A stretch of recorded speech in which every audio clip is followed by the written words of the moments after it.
दर्शकवृन्द, सरिता त हस्पिटलको बेडमा ढलिरहेकी छिन्। बिचरी यता देवीको हालत भने दिन प्रतिदिन खराब हुँदै गइरहेको छ। आकाशको घर परिवारले नयाँ चल खेल खेलेर देवीलाई नै समाजबाट गलत्याउने बाटो खोजिरहेका छन्। अब भने के होला त? कतै देवीलाई झनै अप्ठ्यारो त पर्ने होइन। आज हामी त्यसै विषयको बारेमा थोरै चर्चा गर्नेछौँ। सम्पूर्णलाई धेरै धेरै स्वागत छ हाम्रो यस च्यानलमा। तपाईँहरूको माझमा नारी तेरी श्रृङ्खलाको छोटो रिभिज भिडियो लिएर आएका छौँ। भिडियोलाई स्किप नगरी अन्तिमसम्म हेर्नुहोला। यता गाउँलेहरू बसिरहेका हुन्छन्। त्यतिकैमा एकजना गाउँले काकाले पनि भन्छन्, आज त गुम्बा दादा आउँदै हुनुहुन्छ अरे। गुम्बा दादा त चौकीमा पो हुनुहुन्थ्यो त, अनि कसरी आउँदै हुनुहुन्छ भनेर एकजना मान्छेले भन्छन्। अब दादा जस्तो मान्छे जेलबाट आउने र जाने कुनै ठेगानै छैन भनेर सबैजना गाउँलेहरू निकै कुराकानी गरिरहेका हुन्छन्। र यता गुम्बा दादा भनी जङ्गलको बाटोबाट गाउँतिर फर्किरहेका हुन्छन्। त्यतिकैमा एउटा खोलाको किनाराबाट हिँडिरहेका हुन्छन्। झट्ट हेर्दा एकजना महिला ढलिरहेको देख्छन्। त्यतिकैमा हतारमा जान्छन् र सरितालाई देख्छन्। सरिता सरिता भनेर बारम्बार बोलाउँछन्। बिचरी सरिताले किन पो सुन्थिन् त, उनी बेहोस अवस्थामा छिन्। त्यतिकैमा बालापनको कुराहरू पनि निकै सम्झिन्छन् गुम्बा दादाले। बालापनमा एकअर्का बिचमा माया प्रेम गाँसेको, सधैँभरि तिमी र म सँगै जिउनु पर्छ, भोलि म बदलिने छैन र तिमी पनि नबदल्यौ भन्ने कुराहरू। सरिता, तिमीलाई म यस्तो हुन दिदिनँ भनेर गुम्बा दादाले पनि सरितालाई बोकेर हस्पिटलतिर जान्छन्। यता देवीले भने सबैजना गाउँलेहरूलाई जम्मा गरेका हुन्छन् र त्यतिकैमा गाउँले मान्छेहरूले पनि देवीलाई निकै साथ दिएका हुन्छन् र धेरैजना गाउँलेहरूले निकै कुराकानी गर्छन्। देवीले आजसम्म हामीलाई बोलाएको सधैँभरि राम्रो कामको लागि बोलाइरहेका छन्। आज पनि पक्कै पनि केही नयाँ कुरा हुन सक्छ। खास कुरो के हो देवी नानी, भन न भनेर सबैजना गाउँलेहरूले पनि भन्छन्। समाज मिलेर गाउँ बन्छ, गाउँ मिलेर एउटा सिङ्गो देश बन्छ। त्यसैले मैले एउटा निर्णय गरेको छु। हामी महिनाभरि 200 रुपियाँ छुट्याएर एउटा कोष बनाऊँ। त्यहाँबाट जसले अप्ठ्यारो पर्छ, तपाईँहरूले जसले अप्ठ्यारो पर्छ, केही रुपियाँ ब्याजको डरले त्यो पैसा चलाउन सक्नुहुन्छ र धेरै पैसा जम्मा गरे भने त्यो हामीलाई त हो नि भनेर देवीले पनि भन्छन्। र सबैजना गाउँलेहरू 200 रुपियाँको डरले पैसा उठाउँछन्। पैसा उठाइसकेपछि यो पैसा कसलाई जरुरी छ, तपाईँहरूले लान सक्नुहुन्छ 2 रुपियाँको ब्याजको डरले भनेर देवीले पनि भन्छन्। देवी भाउजू, पैसाको जरुरत त मलाई परेको छ भनेर रिथेले पनि भन्छन्। ल, सबैजना गाउँलेहरू रिथे बाबुले पैसा लग्ने भनेर भन्नुभयो, तपाईँहरू राजी हुनुहुन्छ भनेर देवीले पनि भन्छन् र सबैजना गाउँलेहरू राजी हुन्छन् र कागजपत्र बनाएर सबैजना गाउँलेहरू त्यहाँबाट निस्किन्छन्। यता आकाशको बहिनी र आकाशको आमा बसिरहेका हुन्छन्। त्यतिकैमा देवीले सबैको मन जित्न सफल समाजमा धेरै कुराहरू परिवर्तन गरिरहेकी छिन् र तिनीहरूले देखि खान नसक्ने जुन बुहारीले आफूले घृणा गरेर निकालेको थिए, आज त्यही बुहारी परिवर्तन गर्न खोज्दा निकै रिसाएका छन्। र त्यतिकैमा आकाशको आमाले पनि भन्छन्, तर म मात्र कुरा गरेर हुँदैन, तेरो दाइ र भाउजूलाई पनि बोला न, सबैजना मिलेर कुराकानी गरौँ भनेर आकाशको आमाले पनि भन्छन्।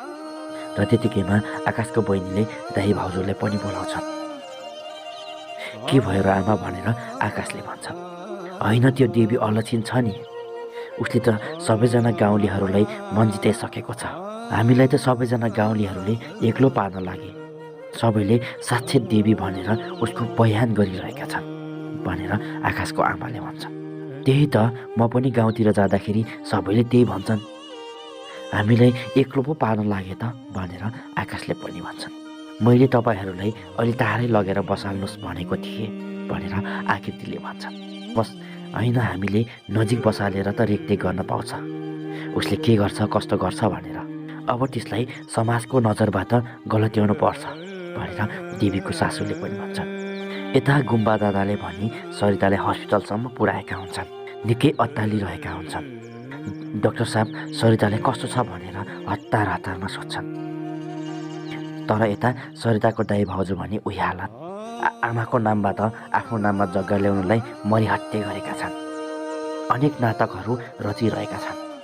ल सीता, म आज नै आमासँग कुराकानी गर्छु यो विषयमा भनेर सरिताको दाइ पनि घरमा जान्छन्। बिचारी सरिताको आमा भने बसिरहेका हुन्छन् र त्यतिकैमा सरिताको दाइ पनि गएर थाचा ठुचुक्क बस्छन्। होइन छोरो, के भयो? किन निराशिरहेको छस् भनेर सरिताको आमाले भन्छन्। के हुनु नि आमा, तपाईँको बुहारी पनि माइत गएर बसेको थिए। मलाई त निकै सुनसान लागेको छ आमा। आमा, तपाईँलाई त थाहै छ नि तपाईँको बुहारीले के कुरा भनेको थियो भनेर। हुन त मलाई पनि त्यो कुराहरू ठिकै लागेको छ। तपाईँ बुढी मान्छे, त्यसैमाथि तपाईँ बिरामी हुने र निको हुने कुनै ठेगान छैन। भोलि तपाईँ सिकिस्त बिरामी हुनुभयो भने हामीले त्यही जग्गाबाट सानो टुक्रा बेचेर तपाईँलाई उपचार गर्ने पैसा त हुन्छ। त्यसैले आमा, तपाईँको नाममा भएको जग्गा मेरो नाममा बनाइदिनुहोस् भनेर सरिताको दाइले भन्छन्। मेरो बुबा पनि त सानै हुँदा मर्नु भएको, त्यसैले सबै जग्गाहरू मेरो नाममा लिएको थिएँ। बाउ आमाले जति पनि धन सम्पत्तिहरू जोड्छन् नि, त्यो सबै छोराछोरीको लागि हो।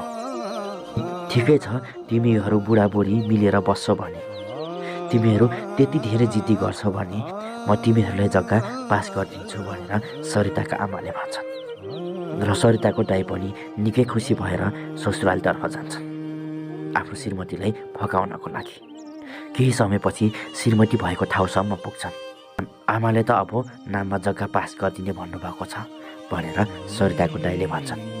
खै त्यो बुढीको म विश्वासै गर्दिनँ, फेरि कुरा फेरिहाल्ने कि भनेर सरिताको भाउजूले भन्छन्। बरु एक काम गरौँ न, आज नै गएर जग्गा पास गरिहालौँ भनेर सरिताको भाउजूले भन्छन्।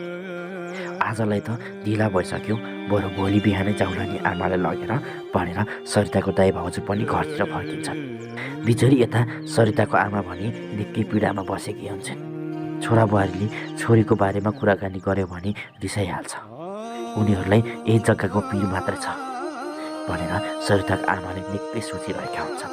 यता देवीले भने सबैजना बालबच्चाहरूलाई पढाइरहेका हुन्छन् र केही समयपछि घर जाने समय हुन्छ। घर जाने समय भइसकेपछि बच्चाहरू पनि घरतिर फर्किन्छन् र केही समयपछि रात पर्छ। रात परेपछि सबैको बच्चाहरू घरमा नजाँदा गाउँलेहरू निकै चिन्तित भएका हुन्छन्।